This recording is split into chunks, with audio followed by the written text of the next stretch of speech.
प्रश्न पूछा, हे गोविंद, हे प्रभु, आप ये बताइए कि भगवान श्री हरि ने इस सृष्टि की रचना कैसे करी। मैया आज जैसे ही सृष्टि की रचना करी तो देखो, सबसे पहले इस सृष्टि में कुछ भी नहीं था, मात्र चारों तरफ जल ही जल भरा हुआ था। तो पहले एक अक्षर आया,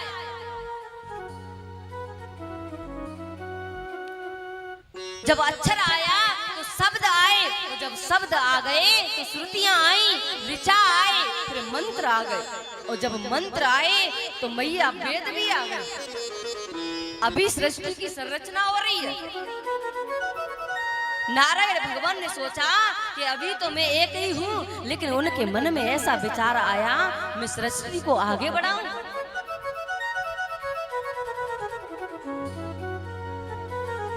आज जब ब्रह्म अक्षर इतना ज्ञान पैदा हो गया तो एक आकार को, एक निराकार को, क्योंकि कुछ भक्त जो होते हैं वो निराकार भगवान को भजते हैं, वो साकार को मानते ही नहीं। लेकिन मैया, जिसका साकार नहीं रूप होगा उसका निराकार कैसे हो सकता है, और जिसका निराकार नहीं होगा उसका साकार कैसे हो सकता है। आज मैया जब ये ज्ञान पैदा हो गया कि पहले शब्द आए, ऋचा आई, मंत्र आए, फिर वेद आ गए, और जब ये ज्ञान एकत्रित हो गया, लेकिन अब आकार को लाने के लिए क्या करना है, तो निराकार ही आकार को पैदा करता है।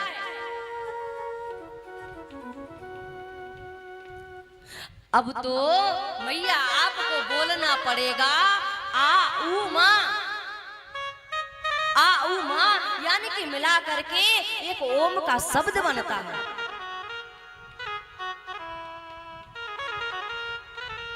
जब शब्द बनता है तो जो आकार होता है ना, यही ब्रह्मा जी का स्वरूप है। अब निराकार ही आकार को लेके आएंगे। जो आकार है वो ब्रह्मा जी का स्वरूप है, और जो ओम में उकार है वही मेरे भगवान शिव का स्वरूप है। लेकिन मकार ये मेरे भगवान विष्णु का है। आज मैया इन तीनों को मिला करके एक ओम बना, जिसको प्रणव भी कहते हैं। आज भगवान ने विचार किया कि मैं जब आकार को लाऊंगा तो आज मैं आगे सृष्टि का वर्णन जब करूंगा, तो आज क्या हुआ, एको हम बहुश्यामी। आज भगवान के मन में आई कि मैं क्रीड़ा करूं और सृष्टि की संरचना करूं। आज चारों तरफ जलाशय है, उस वट वृक्ष की जो पत्ता है उस पे मेरे गोविंद भगवान छोटा सा बालक स्वरूप बना करके और उस जल में आ गए कि करार बिंदे न पदार बिंदे। आज उस बटस के पत्र पे आ करके मेरे प्रभु बाल मुकुंद आकर के विराजमान हो गए, और कैसे अपना अंगूठे चूस रहे। वही जब फोड़ करके बड़े हुए तो विष्णु भगवान हो गए। बोली चतुर्भुज नारायण भगवान जय हो। आज विष्णु भगवान जब उस जलाशय के अंदर आ गए तो क्या हुआ मैया कि उनकी नाभि से कमल उत्पन्न हुआ। उस कमल से, कमल के ऊपर ब्रह्मा जी का प्राकट हुआ, और ब्रह्मा जी ने आज चारों तरफ घूम करके देखा तो मैया ब्रह्मा जी चतुर्मुखी हो गए, यानी कि ब्रह्मा जी के चार मुख हो गए। लेकिन मैया चार मुख ब्रह्मा जी के नहीं थे। क्यों? क्योंकि मुख तो एक ही है, लेकिन चार प्रकार का उनके अंदर ज्ञान जग गया। बुद्धि, मेधा, प्रज्ञा और तंबरा, ये जब चार ज्ञान जग गए तो आज ब्रह्मा जी ने चारों तरफ देखा तो चारों तरफ जल भरा हुआ है। उस जल को देखा तो ब्रह्मा जी के मन में विचार आया कि मेरा कोई जन्मदाता तो होगा, लेकिन मैया कोई दिखाई नहीं दिया ब्रह्मा जी को। आज उस कमल नाल के अंदर जाएं और आ जाएं ऊपर और फिर बैठ जाएं। लेकिन आज ये आना जाना 1000 वर्ष तक ये प्रक्रिया चलती रही, लेकिन ब्रह्मा जी ने अपना पता नहीं लगा पाया। उसी समय आज ब्रह्मा जी को एक आकाशवाणी ने संकेत किया, अरे ब्रह्मा जी तुम तप करो। आज ब्रह्मा जी ने तप किया और तप से प्रसन्न होकर के ही मेरे नारायण भगवान ने उनको आशीष दिया, अपना दर्शन कराया, वैकुंठ के दर्शन कराया। लेकिन कहा, अरे ब्रह्मा जी मैं तुम्हारा जन्मदाता हूँ, मैंने आपको जन्म दिया है, लेकिन आपके तप से मैं बड़ा प्रसन्न हूँ, क्योंकि मुझे भी तप ही करना पड़ता है। तब मैं सृष्टि की संरचना करता हूँ, पालन करता हूँ और समय पे आकर के मैं लय कर देता हूँ। इसलिए हे ब्रह्मा जी, आपने तप से मुझे प्रसन्न किया है, तो मैं आपको एक आज्ञा देता हूँ। बोले प्रभु बताइए मेरे लिए क्या सेवा है? तो कहा कि आप सृष्टि का सृजन करिए।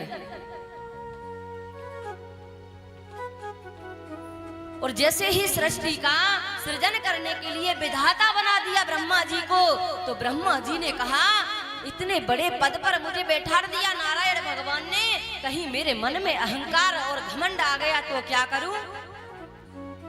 कि हे भगवान, मुझे कहते हैं जिस व्यक्ति को पद मिल जाता है उसको घमंड भी आ जाता है, अहंकार मद ये सब आ जाते हैं। इसलिए हे प्रभु मुझे तो तुमने विधाता की पदवी दे दी। लेकिन भगवान ने समझाया कि लाख ज्ञान और में भरे यदि कुछ भी अभिमान, भोजन के भंडार में मल की छीट समान। अरे मैया, कोई भी जीव है जिसके पास में ज्ञान है और ऐसे व्यक्ति के पास में यदि अभिमान है तो वो ज्ञान भी विष के समान है। इसलिए मैया, जहाँ ज्ञान होता है वहाँ विनम्रता आ जाती है। लेकिन मैया, भोजन के जब भंडारे में जाओ, अगर जो कहीं पर भी कोई गंदगी गिर जाए, एक मक्खी गिर जाए या कुछ भी गिर जाए, तो वह भोजन भी बेकार हो जाता है। जैसे दूध का पात्र रखा हुआ है और केवल एक नींबू की बूंद नचोड़ दी, तो मैया क्या होगा? वह फट जाएगा। इसलिए जब आपको मैंने सृष्टि का विधाता तुम्हें सौंप दिया है, तो तुम्हें इस चीज का ज्ञान है कि मैं हूं तुम्हारे आगे, तो तुम्हें अभिमान नहीं हो सकता। आज प्रभु ने ब्रह्मा जी को चतुर्थ श्लोकी कथा सुनाई कि श्री नारायण मुख की वाणी पढ़ के ब्रह्मा और ब्रह्मा की नारद व्यास मुनि सुकमानी। हे नारायण मुख की वाणी, ये कौन सी वाणी है? मेरे गोविंद ने आज चतुर्थ श्लोक की भागवत जब ब्रह्मा जी को प्रदान करी कि अहमेवा समेवाग्रे नान्यदेयत सत सत परम पश्चाद हम यदे तच्च योग शिष्ये तसोस्मे हम ऋतेर्थम यत प्रतीयेत न प्रतीयेत चात्मनि तद्विद्यात्मनो मायां यथा भासो यथा तमः यथा महान्ति भूतानि भूतेषु चावचेष्वनु प्रविष्टानि तथा ते स्वनते स्वहम् ऐतावदेव जिज्ञासं तत् जिज्ञासुनात्मनः अन्वय व्यतिरेकाभ्यं यत् स्यात् सर्वत्र सर्वदा। आज मैया 4 श्लोकों में ब्रह्मा जी को श्रीमद् भागवत की कथा प्रदान कर दी। एक श्लोक में मेरे प्रभु का स्वरूप कैसा है और दूसरे में माया के बारे में बताया, लेकिन तीसरे श्लोक में ये जगत के बारे में बताया, लेकिन चौथे श्लोक में आत्म तत्व का ज्ञान दिया।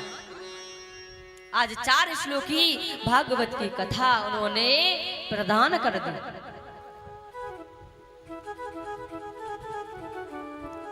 आज जैसे ही ब्रह्मा जी को प्रदान करी, तो आज ब्रह्मा जी ने सृष्टि की संरचना करी।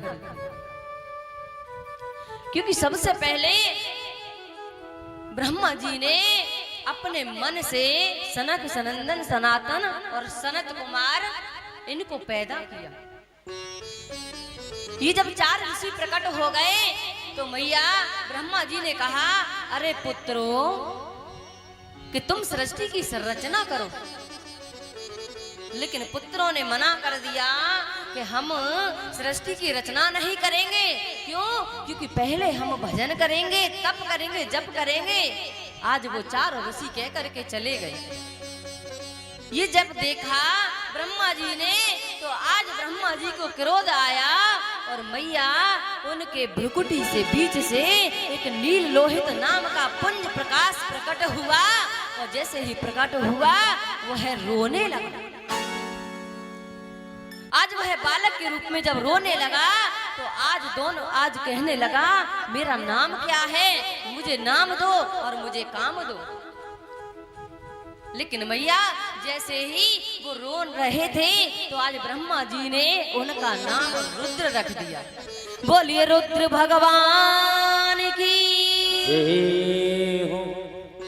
आज जैसे ही रुद्र भगवान से भी ब्रह्मा जी ने आदेश किया और कहा, तुम तो सृष्टि की रचना करो।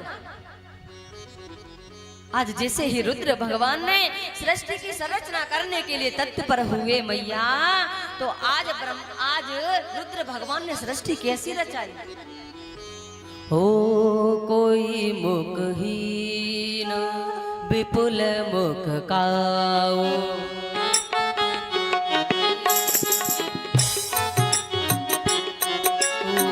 बिनु पद कर कोई बहु पद बाहु।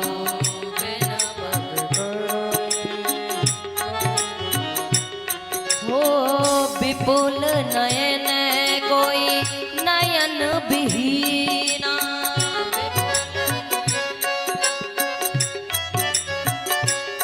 नारिष्टि पुष्ट कोई अति बलहीना।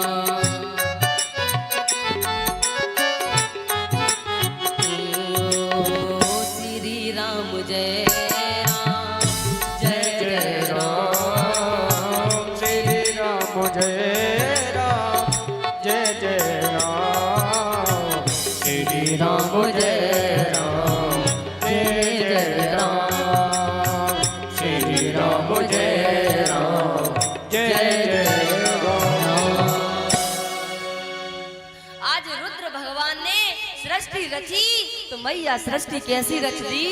किसी के नेत्र अनेक हैं तो किसी का मुख नहीं है, कोई कोई का पेट है लेकिन किसी के पैर नहीं है, और किसी के यदि पैर हैं तो मैया हाथ नहीं है। इतनी भयानक सृष्टि जब रुद्र भगवान ने डाकिनी, शाकिनी, भूत, पिशाच इत्यादि जितने भी गण थे उनको सबको रच दिया। और जैसे ही रचा तो अलप प्रजापति भी आज ब्रह्मा जी ने कहा, अरे रुद्र आप रुक जाओ, आप अपनी सृष्टि को यही स्थगित कर दो। यदि ये तुम्हारी सृष्टि ऐसी ही रच गई तो लगता है ये तुम्हारी सृष्टि रची हुई सबसे पहले मुझे खा जाएगी।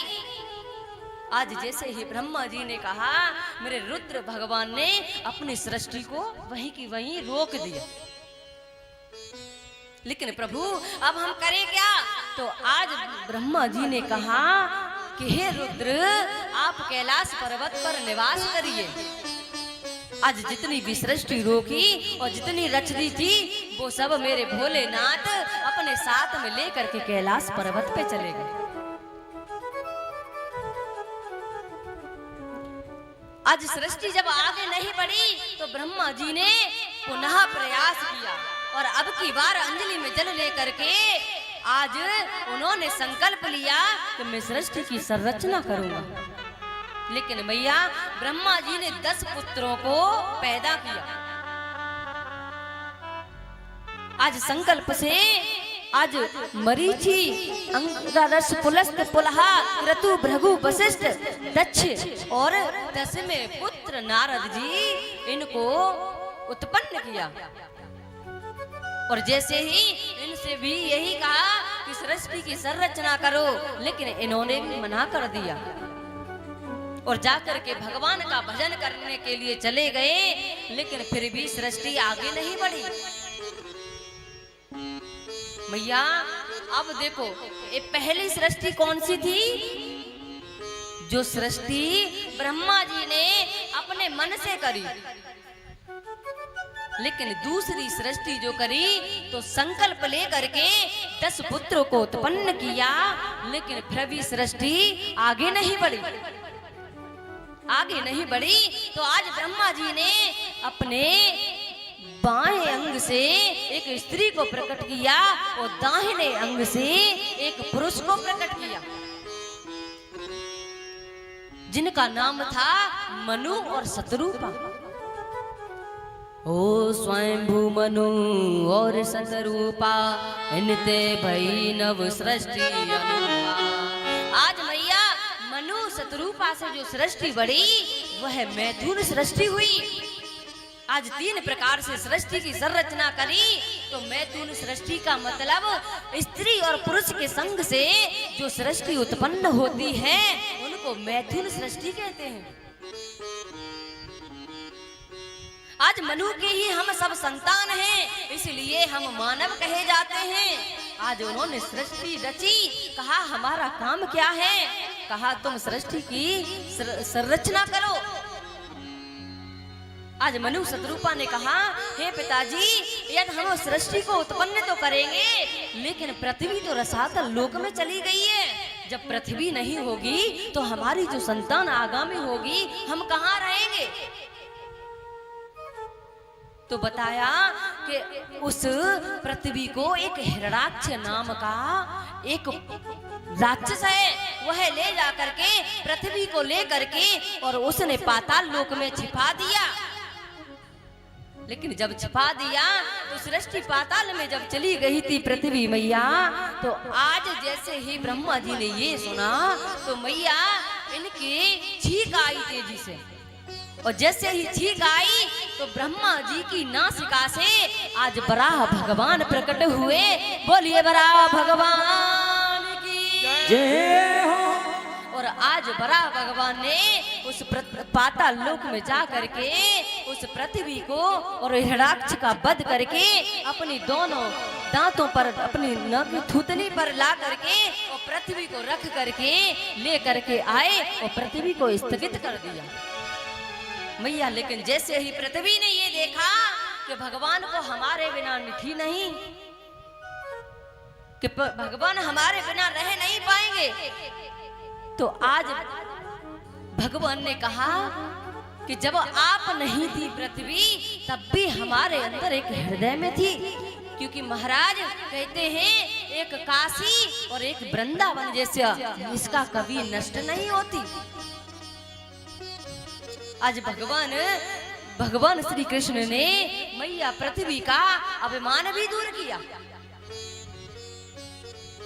आज जैसे ही सृष्टि रची तो आज इनसे मनु शतरूपा से मैया थोड़ा कथा की तरफ ध्यान दियो तो तुम्हारे ही जीवन का परिकर है ये। आज मनु और शतरूपा से 5 संतान हुई, जिनमें से 3 बेटी थी और 3 बेटियों में से उनमें 2 बेटे थे। ये मैया मनु और शतरूपा की 5 संतान हुई। सबसे पुत्री जो बड़ी थी, जिनका नाम था आकुति मैया। आकुति का विवाह आज रुचि प्रजापति के साथ में किया। लेकिन मैया इन्हीं से ही हमारे यज्ञ नारायण भगवान का प्राकट हुआ। बोलिए यज्ञ पुरुष भगवान की। और मैया उनकी जो दूसरी बेटी थी, जिनका नाम था देवहूति। आज मैया देवहूति का विवाह कर्दम ऋषि के साथ में कराया। उनके साथ में विवाह जब कराया तो मैया देवहूति के यहाँ पर 8-9 कन्याएं हुई, जिनको हम नवरात्रि यानी कि नव दुर्गा कहते हैं। कि प्रथम शैलपुत्री च द्वितीयं ब्रह्मचारिणी तृतीयं चंद्रघंटेति कुसुमंडेति चतुर्थकं पंचम स्कंदमातेति षष्ठम कात्यानीति च सप्तम कालरात्रीति महागौरीति चाष्टकम् नवमं सिद्धदात्री च नवदुर्गा प्रकीर्तिता। आज मैया देवूती के यहाँ पर 9 कन्याएं हुई, साक्षात 9 देवियां आई, जिनको नवदा भक्ति भी कहते हैं। आज जब नवदा भक्ति मैया के पास में आई, वह 9 भक्ति कौन सी हैं? श्रवणम कीर्तनम विष्णु स्मरणम पाद सेवनम अर्चनम वंदनम दास्यम सत्य आत्म निवेदनम। मैया यदि हम किसी भी भक्ति नहीं कर सकते तो केवल श्रवण करने की भक्ति कर लो। सुनो, अब से बड़ा हो या छोटा हो, कोई भगवान की बात करता है, कोई भी सुनाता है, तो मैया उनके पास में जाकर के बैठ करके उनके सुंदर सुंदर भगवान के गुणानुवाद सुनो। ये तुम्हारी श्रवण भक्ति है। आज इन 9 कन्याएं यानी कि नवदा भक्ति जब उत्पन्न हुई, तो आज 10वें पुत्र के रूप में मेरे कपिल देव भगवान का आगमन हुआ। बोलिए कपिल देव भगवान की कहते हैं मैया, जहाँ नवदा भक्ति आ जाती है तो भगवान श्री हरि का जाता है।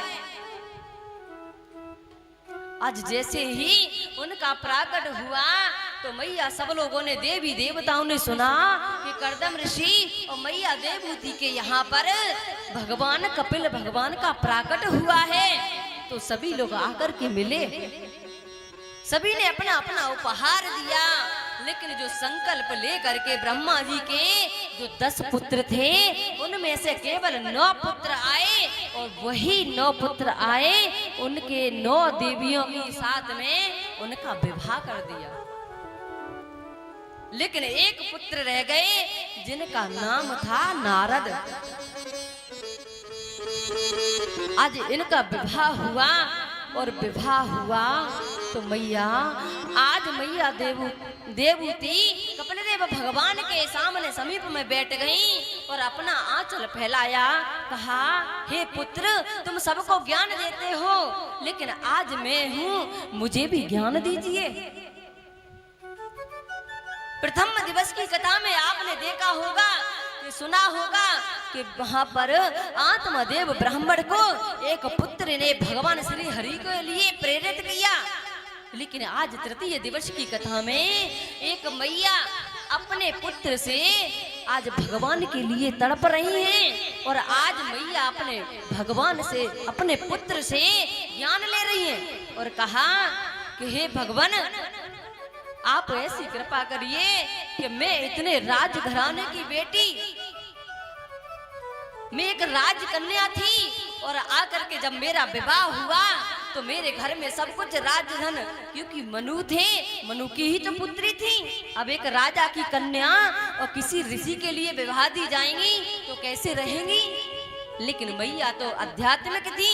आज कर्दम ऋषि के साथ में विवाह हुआ, और ऐसे पति को पा करके मैया बड़ी धन्य हुई। कहा, मैंने राज्यभार भी देखा है, मैंने एक अपने पति के सानिध्य में, मैंने अपनी पति के साथ में खूब सेवा करी, खूब भगवान का भजन किया, लेकिन फिर भी मेरा मन कभी कभी विचलित हो जाता है। आप ये बताइए, मैं अपने मन को कैसे स्थगित करूं? मैं अपने मन को बंधन में है, इसका कारण क्या है? मैया बताने का क्या कारण है? मैं अपने मन को प्रभु के चरणों में कैसे लगाऊं? लेकिन कबीरदास बाबा कहते हैं कि मन के मारे बन गए बन तज बसती माई, कहे कबीर ये लालची ये कहूँ रतनाय, कि मन की गति है अटपटी झटपट लखे न कोई, जब मन की खटपट मिटे तो झटपट दर्शन होए। मैया, ये हमारा मन ही तो ऐसा है, मन चाहेगा तो भटका देगा, यदि मन एक जगह स्थगित हो जाएगा तो प्रभु के श्री चरणों में ले जाकर के रख देगा। आज कपिल देव भगवान ने मैया को अपने वचन दिए और कहा, अरे मैया तुम तो गोविंद भगवान का ध्यान करो, तुम्हारे लिए यही है कि उनके श्री चरणों में अपने मन को समर्पित कर दो, शरणागति हो जाओ। आज कहा भगवान मेरा ऐसी कृपा करना कि हे प्रभु मेरा मन तुम्हारे ध्यान में भजन में हमेशा लगा रहे। हे भगवान ये डोरी मेरे से कभी नहीं टूटे। हे दाता, हे विदाता, आपके श्री चरणों में मेरा हमेशा ध्यान लगा रहे। आज मैया ने भी यही बात कही, सत्य संग तेरा भूलूं कभी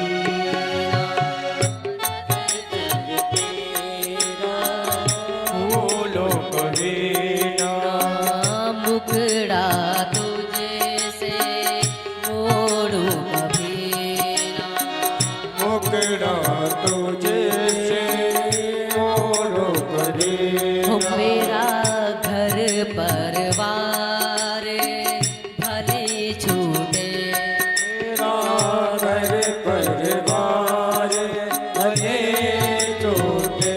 हो दाता तेरा मेरा प्यार कभी ना बदले, दाता तेरा मेरा प्यार कभी ना बदले, दाता तेरा मेरा प्यार कभी ना बदले, दाता तेरा मेरा प्यार कभी ना बदले, कभी ना बदले, कभी ना बदले, कभी ना बदले, कभी ना बदले। ऐसे अपने प्रभु से प्रार्थना करते चलो। हे विधाता मेरा और आपका जो रिश्ता है मैं घर परिवार भले भी छोड़ दूं, लेकिन मेरा और आपका रिश्ता कभी नहीं टूटे। हे गोविंद ऐसी कृपा करना।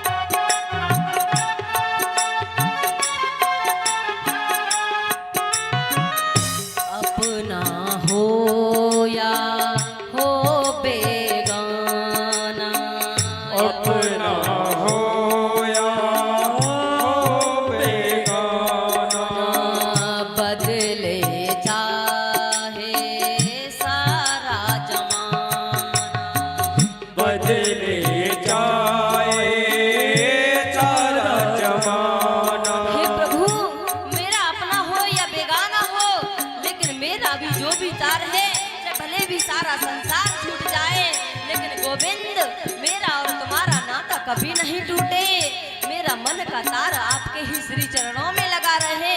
उदाता तेरा मेरा प्यार कभी ना बदले, दाता तेरा मेरा प्यार कभी ना बदले, कभी ना बदले, कभी ना बदले, कभी ना बदले, कभी ना बदले। बोले गोविंद भगवान की।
का ये तार कभी ना टूटे। दाता तेरा मेरा प्यार कभी ना बदले। हो दाता मेरा ये विचार कभी ना बदले। दाता तेरा मेरा प्यार कभी ना बदले। हो दाता तेरा मेरा प्यार दाता तेरा मेरा प्यार कभी ना बदले। कभी ना बदले, कभी ना बदले, कभी ना बदले, कभी ना बदले। हो दाता मेरा ये व्यवहार कभी ना बदले। दाता तेरा मेरा प्यार कभी ना बदले। हो दाता तेरा मेरा प्यार कभी ना बदले। हो दाता तेरा मेरा प्यार कभी न बदले। बदले। आज मैया देवहूति ने कहा, हे प्रभु इतनी कृपा करना कि मेरा आपसे नाता कभी नहीं टूटे, क्योंकि कपिल देव भगवान साक्षात भगवान ही थे। आज मैया को कपिल देव भगवान ने सुंदर उपदेश दिया। आज मैया सिद्धता नाम की नदी बन गई। आज मैया का शरीर पानी में परिवर्तन हो गया। बोले कृष्ण कन्हैया लाल की जय हो। भैया आज दो बेटियों का वर्णन सुना, लेकिन तीसरी जो बेटी थी मनु और शत्रुपा की, जिनका नाम था प्रसूति। आज प्रसूति नाम की जो बेटी थी, इनके यहाँ पर 16 कन्याएं थी भैया। वो जो 16 कन्याएं थी उनको षोडश मात्रा कहते हैं कि गौरी पद्मा सची मेधा सावित्री विजया जया देवसेना स्वधा स्वहा मातरो लोक मातरा दृष्टि पुष्टि तथा तुष्टि रातमना कुल देवता गणे सेनाधिका हियता वरदा। आज मैया इन दक्ष प्रजापति के यहाँ पर 16 कन्याएं हुई। आज जो 16 कन्याएं हुई उनमें से 13 कन्याओं का विवाह धर्म के साथ किया। मैया 13 कन्याओं का जो विवाह आज धर्म के साथ में उन्होंने कर दिया, और एक पुत्री जो स्वधा नाम की थी मैया, वो पितरों को दे दी। अब 16 कन्याओं में से कितनी बची मैया? 2। अब बची मैया 2। तो जो 13 कन्याएं धर्म को दे दी गई और एक पितरों को दे दी गई, जिनका नाम था स्वधा, और एक पुत्री का विवाह अग्निदेव के लिए उन्होंने पानी ग्रहण कर दिया। कभी देखा होगा जब आचार्य हवन आहुति डलवाते हैं तो कहते हैं ओम आग्नेय स्वाहा। तो जब स्वाहा बोलते हैं तो इन जो पुर होते हैं इनसे ऐसे आहुति पकड़ के जैसे ही स्वाहा करके शब्द डालते हैं तो वो अग्निदेव की पत्नी है, और जब स्वा का शब्द होता है उसी बीच में ही आहुति को छोड़ दिया जाता है। आज एक पुत्री का विवाह अग्निदेव को की। अब उनमें से छोटी पुत्री रह गई जिनका नाम था मैया सती। आज मैया सती हुई इन रुचि प्रजापति के यहाँ पर, दक्ष प्रजापति के यहाँ। तो दक्ष प्रजापति को इनको जब प्रजापति के पद पर नियुक्त कर दिया तो मैया इनको घमंड हो गया। कि ब्रह्मलोक से आ रहा दक्ष धरा की ओर, अपनी जय जयकार सुने है आनंद विभोर। और सीढ़ी चढ़ता जा रहा बढ़त गर्व, आरती वंदन से सजा स्वागत का पर्व। पावन धरती पर धरे अहंकार में लीन, ब्रह्मा का सुत हो गया सिंहासन आसीन। मैया जैसे ही प्रजापति उनको प्रजापति के पद पर नियुक्त किया तो दक्ष प्रजापति को घमंड हो गया। आज जैसे ही स्वर्ग लोक से आ रहा है और आते आते अपनी जय जयकार सुनी कि लोग प्रजा हमारी जय जयकार कर रही है, थाली के लिए हुए आरती का सब स्वागत के लिए तत्पर है। तो मैया आज जैसे ही ये नीचे पृथ्वी लोक पर आने के लिए हुआ तो इसको अभिमान हो गया।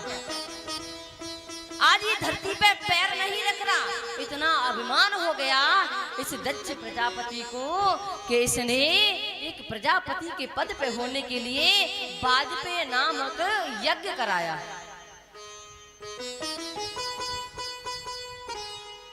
और जैसे ही यज्ञ कराया, लेकिन मैया कहते हैं कि उस यज्ञ में सभी देवी देवता गए, ब्रह्मा विष्णु महेश गंधर्व जलचर छल थलचर जितने भी नागचर थे वो सभी देवी देवता वहां गए। लेकिन तीनों देवता बैठे हुए थे और सबने स्वागत खड़े होकर के किया, लेकिन दक्ष प्रजापति का स्वागत में मेरे भोले बाबा अपने गोविंद का ध्यान कर रहे थे, इसलिए खड़े होकर के स्वागत नहीं किया। लेकिन मैया जब कभी भी यदि 100 इंसान अच्छे हैं तो लोग उनकी भलाई नहीं करेंगे, और 100 लोगों ने यदि उनका स्वागत किया है उस पे लोगों का कम ध्यान जाता है।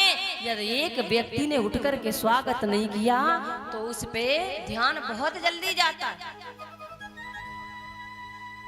क्योंकि लोगों की यदि 100 अच्छाइयां हैं उस 100 अच्छाइयों को साइड पे रख देते हैं, लेकिन जब किसी के अंदर एक अवगुण जग जाता है तो हम उसी अवगुण को पकड़ के और उसकी बुराई करते रहते हैं।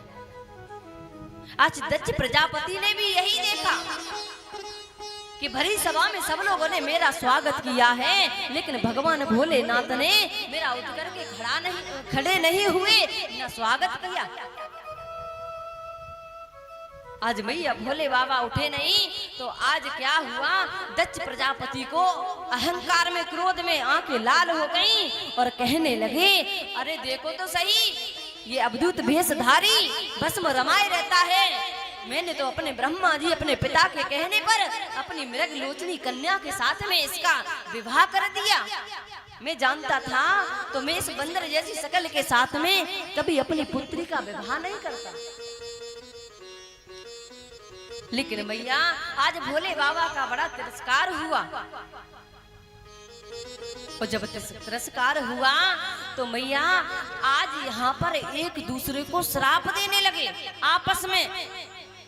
आज जैसे ही दक्ष प्रजापति ने भगवान भोलेनाथ का, तो यहाँ पर नंदी ने श्राप दे दिया, कहा कि तू बड़ा बकबक करता है कि तुझे मैं श्राप देता हूँ, आज से तेरा बकरे का मुख लग जाए।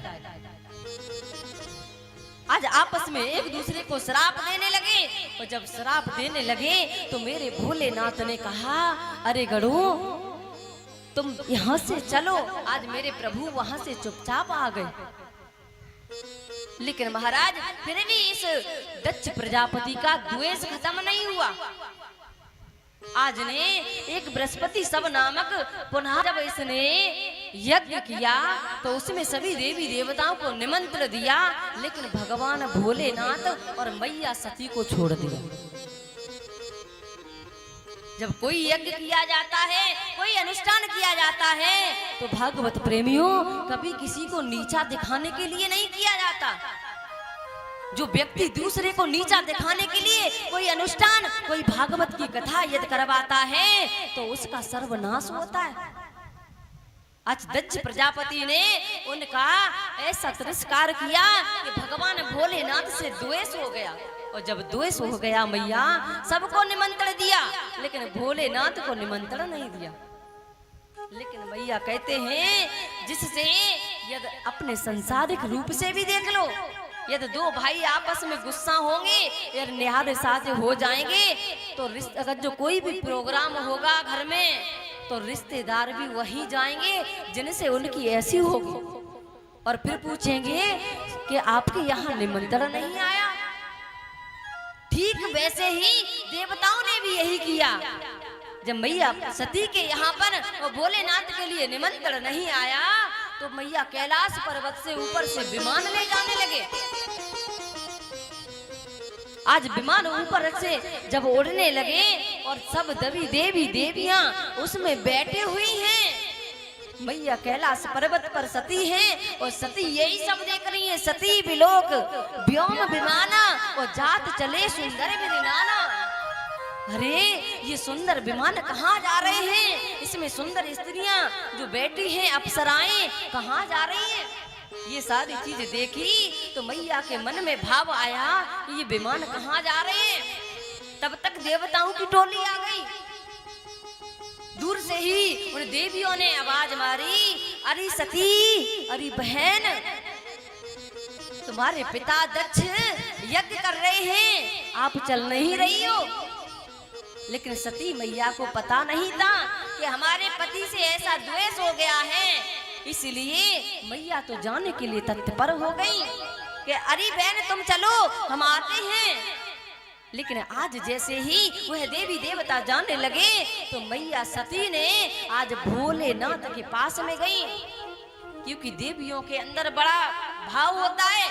जब कोई काम करवाएंगी तो अपने पति की बड़े सुंदर भाव से उनके मन पसंदी का भोजन बनाएंगी, बड़ी सेवा करेंगी। और जब चरणों की सेवा करेंगी तो दबाती हुई और कहेंगी, अजी सुनते हो, अरे स्वामी हमारा मन कर रहा है हम अपने मायके चली जाएं, यदि आप कह दें तो हम अपने मायके चली जाएं। अब जब इतना प्यार है यदि स्त्री अपने पति से करेगी तो मैया पति तो पति है, पति बड़े कोमल हो जाएंगे और कहेंगे, अरे देवी बस इतनी सी बात, भैया पति तो कह देंगे चली जाओ। लेकिन मैया आज भोलेनाथ ने अनुमति नहीं दी, क्योंकि भोलेनाथ जानते थे यदि वहां पर सती गई तो कुछ ऐसी अनहोनी होगी जो हम अपनी सती से वियोग हो जाएगा। आज मैया भोलेनाथ ने कहा, अरे देवी हम तुम्हें भेज तो देते, लेकिन तुम्हारे पिता ने सबको निमंत्रण दिया है लेकिन हमें निमंत्रण नहीं दिया, तो इसलिए हम जा नहीं सकते। लेकिन आज सती मैया ने जिद कर ली, यदि पिता के घर से निमंत्रण नहीं आया तो कोई बात नहीं, मैं तो जाऊंगी। हे प्रभु आप मुझे अनुमति दे दो, मेरा बहुत मन है। इसी बहाने से मैं अपनी 15 बहनों से भी मिलाऊंगी और मैं अपने मैया पिता की दर्शन भी कर आऊंगी और ऐसी सब लोगों से मिली भी लूंगी। अंत तो गत्वा मेरे भोलेनाथ समझ गए कि अब मैया सती रुकने वाली नहीं है। आज मैया सती के साथ में 4-5 गणों को भेजा और कहा कि यदि देवी तुम नहीं मानती हो, क्योंकि मैया सती की ऐसी स्थिति हो गई, पति ने मना कर दिया तो कहीं बाहर जाएं तो कहीं भीतर आए, ऐसी गति हो गई जब मैया की बाहर भीतर तो भोलेनाथ ने गणों को साथ में भेज दिया कि जाओ देवी तुम नहीं मानती तो मैं तुम्हें जाने देता हूँ, लेकिन ध्यान रखना कि तुम्हारा अपमान ना हो। आज मैया जैसे ही आगे गई और जा करके मैया कहाँ पहुंची? अपने पिता के यहाँ पहुंची। आज पिता के भवन में जैसे ही मैया पहुंची तो आज दक्ष ने सभी वहां पर लगा करके सभी दास दासियों को लगा के रखा है और दक्ष प्रजापति की डर के कारण से कोई मैया सती से बोलता नहीं, न किसी ने स्वागत किया न सत्कार किया। कि पिता भवन जब गई भवानी दक्ष त्रास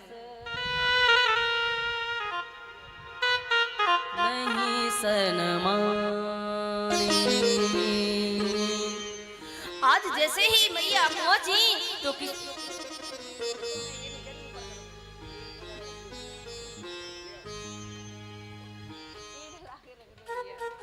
बोले गोविंद भगवान की जय हो। आज जब किसी ने नहीं पूछा तो सोचा कि चलो पिता के डरके से किसी ने नहीं पूछा, लेकिन मैया तो होंगी। आज जैसे ही सती मैया मैया के पास में गई कि साधर भले मिले एक माता भगिनी मिली बहुत मुस्काता। आज जैसे ही मैया सती को देखा तो मैया जो प्रसूति थी आज उठ करके खड़ी हो गई। मैया सती को अपने सीने से लगा लिया। आज मैया ने साफ कुशल पूछी, अरे सती अरे पुत्री तुम आ गई? मैया ने कहा आज हाँ मैया मैं आ गई, सब कुशल तो है? हाँ बेटी हाँ मैया सब कुशल है। लेकिन मैया जितनी उनकी बहन थी, आज बहन ने भी जैसे ही मैया सती को देखा तो जितनी भी बहनें थी वो सब आपस में बात करके हंसने लगी और कहने लगी, अरे इस सती को तो देखो कि ये तो बिना निमंत्रण के ही यहाँ आ गई है। आज बहनें एक बहन दूसरी बहन को देख करके हंस रही है मैया, लेकिन बहन की परिस्थिति नहीं समझी। आज मैया अपमान को सहते हुए सोचा कि मैं यज्ञशाला में जाऊंगी तो जाकर के वहां तो देखूं, वहां तो कोई पूछ लेगा। आज जैसे ही मैया यज्ञशाला में अंदर गई तो देखा सबका आसन पड़ा हुआ है, लेकिन भगवान भोलेनाथ का कहीं आसन नहीं है। मैया लेकिन स्त्री सी होगी तो कहते हैं जहाँ यदि पति का अपमान होता है ऐसी जगह पर स्त्री जा नहीं सकती, और यदि चली जाएगी तो मैया कभी लौट करके आ नहीं सकती। इसीलिए मैया सती ने अपने पति से जिद करी कि नहीं प्रभु मैं चली जाऊंगी।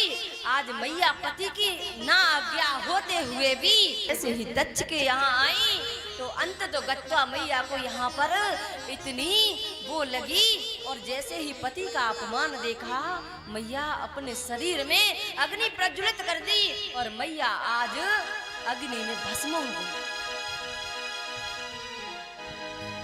आज जैसे ही मैया सती के शरीर में अग्नि लगी और अग्नि के बाद में मैया का शरीर छूटा। आज यही समाचार लेकर के आपस में भगदड़ मच गई और आज संत देव ऋषि नारद जी ने कहा, अरे भोलेनाथ मैया मैया मैया कहते हुए जैसे ही पहुंचे कैलाश पर्वत पर तो मैया के अलावा कोई शब्द नहीं आया। आज जैसे ही भोले बाबा से कहा, हे भोले बाबा माँ, आज भोलेनाथ समझ गए कि कोई अनहोनी ऐसी हुई है जो मैं अपनी सती से दूर हो गया हूँ। आज मैया जैसे ही भोलेनाथ ने इस बात को सुना, आज मेरे भोलेनाथ ने अपनी जटा से एक लट उखाड़ी और जमीन पे पटक दी और धड़ सीधे जैसे ही पटकी वीरभद्र भगवान प्रकट हो गए। बोलिए वीरभद्र भगवान।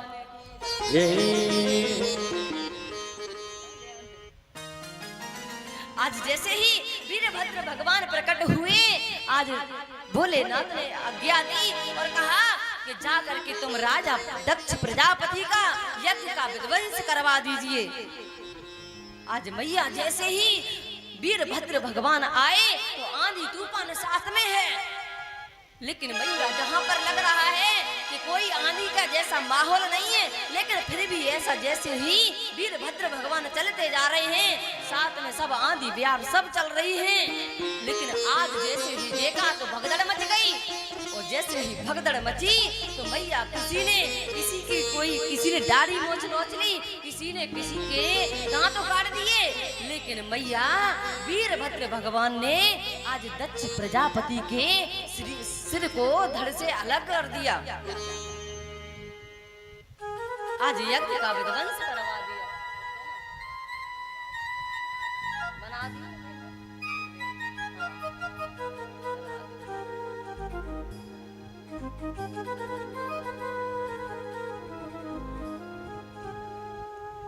आज मैया किसी भी कारणवश से उस यज्ञ को पूर्ण नहीं करवा पाए, लेकिन भोलेनाथ आए तो मैया सती के शरीर को लेकर के गए। जब भोलेनाथ मैया सती के शरीर को लेकर के गए, उससे इतना वियोग हो गया कि मैया इतना आघात प्रेम था पति पत्नी में कि आज भोलेनाथ सृष्टि का तो ध्यान ही नहीं रहा। चारों तरफ सृष्टि में हाहाकार मच गया। यदि भोले बाबा इस वियोग से बाहर नहीं आए तो सृष्टि प्रलय हो जाएगी।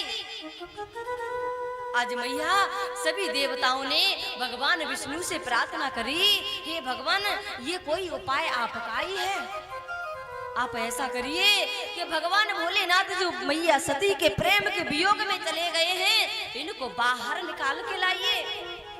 आज विष्णु भगवान ने अपना चक्र सुदर्शन को आदेश दिया और कहा जाकर के मैया सती के शरीर का खंडन कर देना। आज जैसे ही वह चक्र चला, मैया भोलेनाथ मैया सती को गोद में ले करके और उनकी याद में कहीं तांडव कर रहे हैं। ऐसा वियोग है मैया सती का कि भगवान भोलेनाथ को किसी चीज की सुध नहीं। आज मैया उस चक्र सुदर्शन से मैया सती के शरीर के बामन अंग हुए, बामन टुकड़े हुए, उनको बामन शक्ति पीठ कहा जाता है। लेकिन जो बामन शक्ति पीठ कहा जाता है मैया, वही जो बामन शक्ति पीठ है तो एक एक भैरव बाबा किसी न किसी के रूप में उनकी सहायता देते हैं। आज जब भोलेनाथ बाबा इस मैया सती के वियोग से विरह से बाहर आए